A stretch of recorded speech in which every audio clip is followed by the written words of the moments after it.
said the company asked me to give you a call.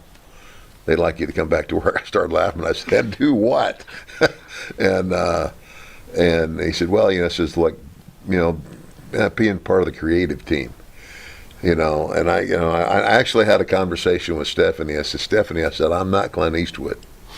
Clint Eastwood's good on both sides of the camera. I said, my gift is you tell me what you want to happen, and I can go out there in the ring and I can make the story happen. That's my gift.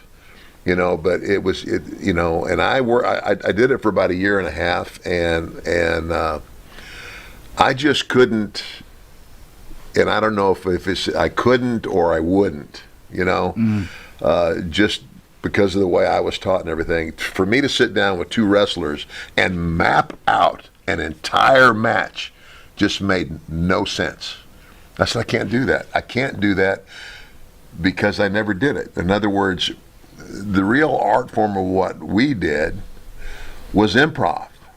It's like, oh yeah, I know the finish. I know exactly how it's going to end. That's a setup for the next show.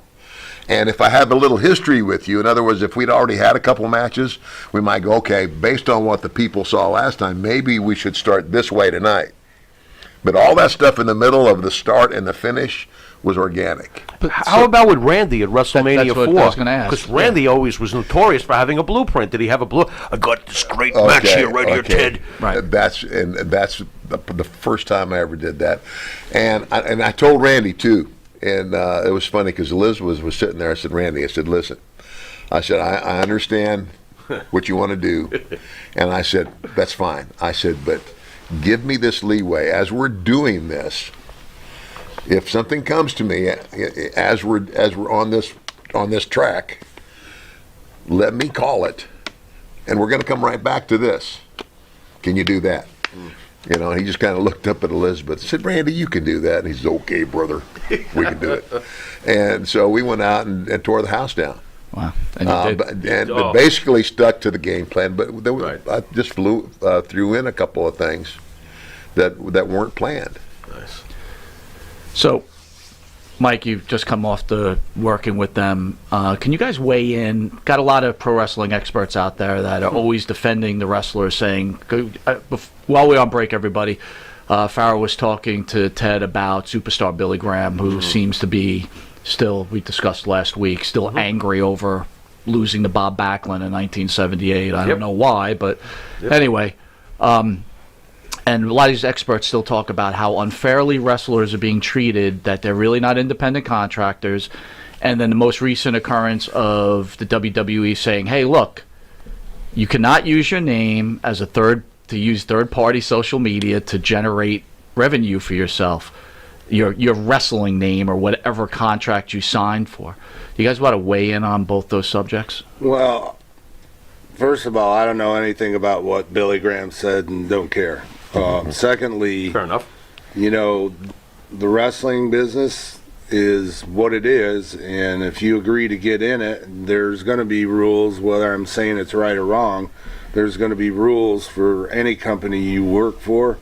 So unless things change, you have to deal with that, and I know that some of these guys and girls are making a lot more money than I made in the wrestling business, so I wouldn't be too unhappy about it, I would kind of work around it and deal with it, because like I said, go try to find another job somewhere. It's not that easy to make the kind of money you can make working for a WWE, and unfortunately, is it perfect? Probably not, but you're going to deal with that kind of thing in anything.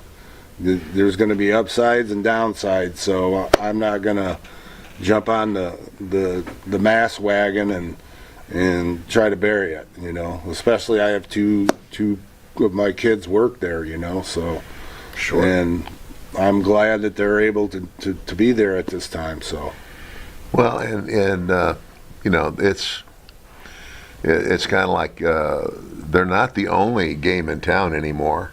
There is some competition now, and I've always said competition is good for business.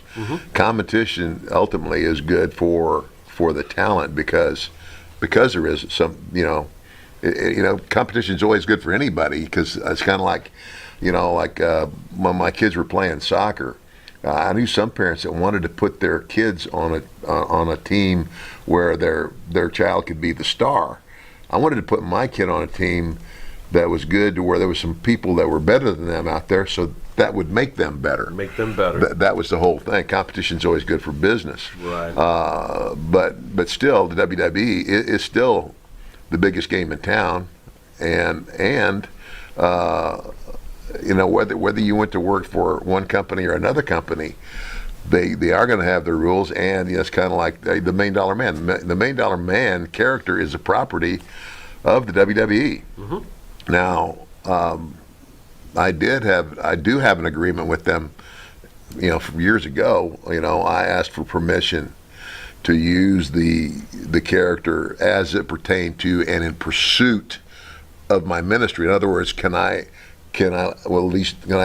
ask these churches to, advertise me as the WWF $1 Million Man? Mm-hmm. And so they wrote off on that. So anything, that's why. So Vince didn't give you didn't give you an issue with that at all? Not on that, no. And so that's why I can have a $1 Million Man, website, because I use that for wrestling, but I also use that to advertise where I'm going to be speaking and things like that. So it's not like you can't, and again, I would rather be in a position where I'm working with the company as opposed to butting heads with them, because Mike and I wouldn't be sitting here talking to you right now if it hadn't been for Vince McMahon and what he did for the wrestling industry. Thank you. Thank you. So, Thank you. We go head to head constantly with people who absolutely hate Vince McMahon. So I have to ask you guys while I have you here. And they hate Vince McMahon, a lot of them, because they feel that the old timers, quote unquote, the guys from the past, are not taken care of by Vince currently, that there should be pensions, there should be medical benefits, and all these other things that are obviously sensitive issues. Do you guys feel Vince owes the old timers a living? Well, in my opinion, that would be nice to have something like that. Fair enough. But in the real world, not everything is perfect, like I said. Absolutely. And at some point, you just got to move on and find happiness within yourself. I actually was out of the wrestling business for 3 years, and I ran a car lot for my father-in-law. My wife and him got in a fight, and then I was no longer at the car lot. Mm. They got in an argument, which they regrouped later, but I called up John Laurinaitis and Jerry Briscoe, and I went back to work for Vince, as a producer. And it worked out. I got a good run out of it, Sure. a 13-year run. So I can't complain, and complaining does no good anyways, and I just turned 63 years old. I could have worked a couple more years as a producer and retired at 65, but I made it this far and decided, they let me go, and I said, there's not a problem with that. I've had enough. Been a good run. Yeah, it's been a good run. And 23 more years on top of it, wrestling over the years. So, I can't complain. Couple things I want to cover, Jimmy. Yeah. 500 level has now improved on the M&P code. Now go to MP30 for 30% off. Jimmy, I got to tell you something, right? I was at the beach, again, 500 level. If you guys haven't looked at the shirts, right, go to the website. It's incredible. And I got to be honest, right? So it was a little chilly today. I brought the dogs to the beach. I was off work for the Jewish holidays, today. Right? It wasn't cold, yeah. But I have, from 500 level, I have a Roman Reigns sweatshirt. Now, usually sweatshirts are not always the nicest fabric, unless I'm into really nice fabric because I just don't like things up against my skin. So usually I'll get thinner type of shirts, but this is a heavy sweatshirt. The fabric, unbelievable. And you're going to get a deal at 30% off, Jimmy. I mean, my God, it's It's a no-brainer, guys. I am telling you, once you get one shirt from them, you'll get 50. I guarantee it. And they've got all the sports. Yeah, dude, tell me what you think of it, Jimmy. They're so comfortable. I got to get a long sleeve now. I'm telling you, I got to, because it was chilly today, especially for a guy who's been in Panama City Beach the last 2 years. It was chilly today, and I love the material. It's so silky. Is that the right word for it? I don't know. No, absolutely. Absolutely, dude. It's so comfortable. So, yeah, I got to get myself some leveled long sleeves, that's for sure. 30%. And again, it doesn't, they got plenty of wrestling stuff. They got baseball stuff. They've got football. They got everything, dude. MMA. They got it all, man.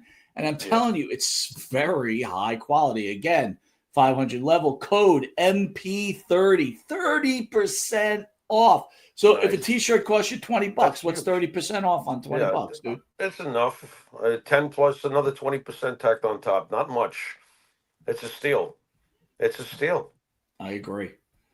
I want to remind everybody too, the Monte and the Pharaoh show, hit the QR code, be willing to check out our shows on YouTube, where we got almost 24,000 subscribers. Go to our Facebook page where we're approaching 27,000 subscribers.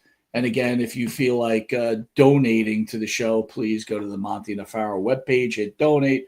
Helps us bring in more guests, trying to entertain Jim. We've got the big event coming up, so a lot of good stuff happening right now.